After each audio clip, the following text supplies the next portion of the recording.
પહેલાં તો જ્ઞાન સ્વામી એનું નામ કાઢીને અજ્ઞાન સ્વામી કરી નાખવાની જરૂર છે, કારણ કે જેની પાસે જ્ઞાન જ નથી અને રાતે જેમ શેઠ ચલીના વિચાર આવે એવું એને બીજે દિવસે દિવસે આજ વ્યાસપીઠ ઉપરથી ને હું બોલીશ તો બધા હરિભક્તો રાજી થઈ જાય. હરિભક્તો જેટલા હશે ને એમાંથી પણ બધા જલારામ બાપાના મંદિરે આવી ગયા હશે.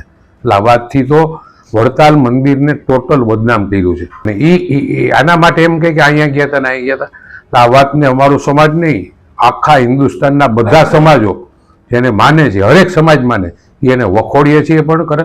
અને રાકેશ પ્રસાદને તમારા માધ્યમથી એટલું કહું છું કે હવે પછી જો તમે આની માફી જ જો માગવાના હોય ને, તમારે માગવાની જરૂર નથી, તમારી કંઈ ભૂલ પણ નથી, પણ જે સંતે ભૂલ કરી હોય એને એવી સજા આપો કે ક્યારેય પણ કોઈ સનાતન ધર્મ માટેથી એવું ન બોલે, એટલી અમે તમને પ્રાર્થના કરીએ છીએ. જલારામ બાપા પર સ્વામિનારાયણ સંપ્રદાયના સાધુ જ્ઞાન પ્રકાશ સ્વામીએ કરેલ ટિપ્પણી પર રઘુવંશી સમાજ રોષે ભરાયો છે અને આ જ્ઞાન પ્રકાશ સ્વામીને 15 વર્ષ માટે પોતાનું પદ પર કાઢી દેવા માટે માંગ કરાઈ રહી છે. ત્યારે હવે રઘુવંશી સમાજના અગ્રણી ગિરીશ કોટેચા મેદાને આવ્યા છે અને તેઓએ પણ જ્ઞાન પ્રકાશ સ્વામીએ કરેલ ટિપ્પણી પર પોતાનો રોષ ઠાલવ્યો છે અને કીધું છે કે જ્ઞાન પ્રકાશ સ્વામીનું નામ અજ્ઞાન પ્રકાશ સ્વામી કરી દેવું જોઈએ, કારણ કે તેમની પાસે કોઈ જ્ઞાન જ નથી. ત્યારે સાંભળીએ ગિરીશ કોટેચા આ વિષયને લઈને શું બોલ્યા. પહેલાં તો ટિપ્પણી સાંભળી પછી આખી વાત પણ નહોતા સાંભળી શકા, કારણ કે જલારામ બાપાને માનવાવાળો વિશ્વમાં બધા લોકો છે, હરેક જ્ઞાતિના 18 વર્ણના જ્ઞાતિના લોકો માને છે. અને કહી છે કે એની માનતા મહિના પછી તમે વીરપુર આવો એટલે માનતા તમારી સફળ થઈ જાય. તમે જે માગ્યું હોય, તમે દુઃખમાં હો અને માનતા માનો તો એમાં તમને જલારામ બાપા પ્રત્યક્ષ મદદ કરતા હોય એવો ભાવ ઊભો થાય છે. આજની જે ટિપ્પણી વાંચી અને જે રીતે એણે અહીંયા એમ કે ભાઈ જુનાગઢ સ્વામી મંદિરની અંદર પણ ગુણાતીત સ્વામી ભાઈ આવ્યા હતા અને પછી એને ભગત કહીને બોલાવે છે અને એણે અન્નનો ટુકડો શીખવાડ્યો. 205 વર્ષ પહેલાં જેણે ભોજલરામ છે એ જલારામ બાપાના ગુરુ હતા. ભોજલરામ જ્ઞાતિએ લેવા પટેલ, પણ એને બાપા એને જ્યારે આ અન્ન ક્ષેત્ર 205 વર્ષ પહેલાં ચાલુ કર્યું. વિશ્વમાં એક જ એવું મંદિર છે કે જ્યાં પૈસા ધરવાની પણ મનાય છે. કઈ રીતે વાત કરી?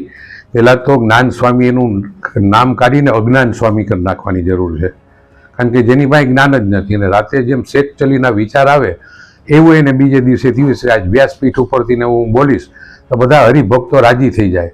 હરિભક્તો જેટલા હશે ને એમાંથી પણ બધા જલારામ બાપાના મંદિરે આવી ગયા હશે. એટલે આ વાતથી તો વડતાલ મંદિરને ટોટલ બદનામ કર્યું છે. આવા ઘણા મંદિરોની અંદર 10-15 જ આવા હોય છે સ્વામી કે આખા મંદિરોને બદનામ કરતા હોય. હું રાકેશ પ્રસાદને પણ પ્રાર્થના કરું છું કે વડતાલની અંદર 500 મંદિરો આવતા છે, એનાથી પણ વધારે આખા દેશમાં. આખા વડતાલને બદનામ કરતું હોય તો આને પહેલાં તો એ ખાલી માફી માગેલાથી હું તો કંઈ માનવાનો પણ નથી. એને તમે 15 વર્ષ સુધી વ્યાસપીઠ ઉપર બેહાડોમાં, એને નહીં બેહાડવાનો અને એની પાસે મંદિરના અજવારી પોતા કરાવો તો જ ખબર પડે ને. જલારામ બાપાનું નામ લેવાથી એનું સારું થઈ જતું હોય એના માટે એવું બોલે છે.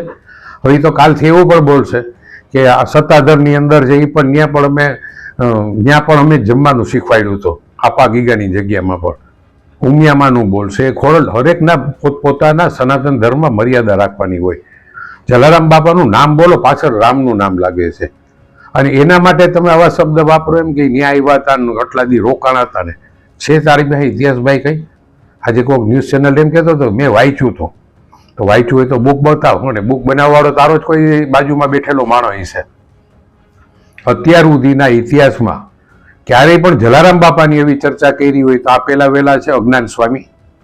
જ્ઞાન સ્વામી નહીં, અજ્ઞાન સ્વામી. એટલે એ માફી માગે એનાથી શું થાય? આખા વડતાલને અત્યારે તો બદનામ કરે. હરેક ન્યૂઝ ચેનલ સવારથી આના જ વાત હલાવે.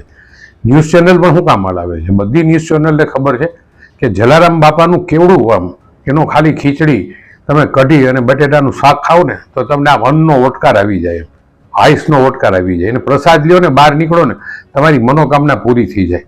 અવળી જેની હોય ભગવાને ખુદ એની પરીક્ષા કરી હતી અને જ્યારે ઘરે આવ્યા કે ભાઈ મારી પાસે કોઈ કામ નથી, મને અન્ન તો તમે આપ્યું, કારણ કે એને કરિયાણાની દુકાન હતી કે મારે કોઈ સેવા કરવાવાળું નથી. એટલે બાપાએ કીધું કે તો આ વીરબાઈ માને લઈ જાઓ. ભગવાને તરત ભાગવું પડ્યું હતું. આ તાકાત છે જલારામ બાપાની. અને આના માટે એમ કે અહીંયા ગયા હતા ને અહીંયા ગયા હતા. આ વાતને અમારો સમાજ નહીં, આખા હિન્દુસ્તાનના બધા સમાજો જેને માને છે, હરેક સમાજ માને, એને વખોડીએ છીએ પણ કરે. અને રાકેશ પ્રસાદને તમારા માધ્યમથી એટલું કહું છું કે હવે પછી જો તમે આની માફી જ જો માગવાના હોય ને, તમારે માગવાની જરૂર નથી, તમારી કંઈ ભૂલ પણ નથી, પણ જે સંતે ભૂલ કરી હોય એને એવી સજા આપો કે ક્યારેય પણ કોઈ સનાતન ધર્મ માટેથી નવું ન બોલે, એટલી અમે તમને પ્રાર્થના કરીએ છીએ. એમાં રામ મંદિર બનતું હતું ને ત્યારે અહીંથી સ્પેશિયલ જલારામના જે વારસદારો છે એ ગયા હતા કે અમારી એક માન રાખો તમે કે કાયમ માટે થાળ ધરાઈને એ જલારામ બાપાનો. આજે પણ તમે વિચાર કરો, રામનું મંદિર અને જલારામ બેયની પાછળ રામ, જલારામ બાપાની પાછળ રામ લાગે જ ને. અને એ લોકો અયોધ્યાના ટ્રસ્ટીઓએ પણ એ સ્વીકાર્યું કે અમે તમારો થાળ ધરાવશું, અને એમાં પણ થાળ ધરાવવાના કરોડો રૂપિયા અહીંથી ને વીરપુર મંદિરેથી દેવામાં આવ્યા છે. આખા વિશ્વની અંદર તમે વિચાર કરો કે ત્યાં આજે જ્યારે 500 વર્ષ પછી રામજીનું મંદિર બન્યું, ત્યાં થાળ પણ જલારામ બાપાના નામનો ધરાય છે. જે પ્રમાણે રઘુવંશી સમાજની માંગણીઓ થઈ રહી છે તેને લઈને આપનું શું માનવું છે તે કોમેન્ટ સેક્શનમાં જણાવો, અને વધુ અપડેટ્સ માટે જોતા રહો વાઇબ્સ ઓફ ઇન્ડિયા. આભાર.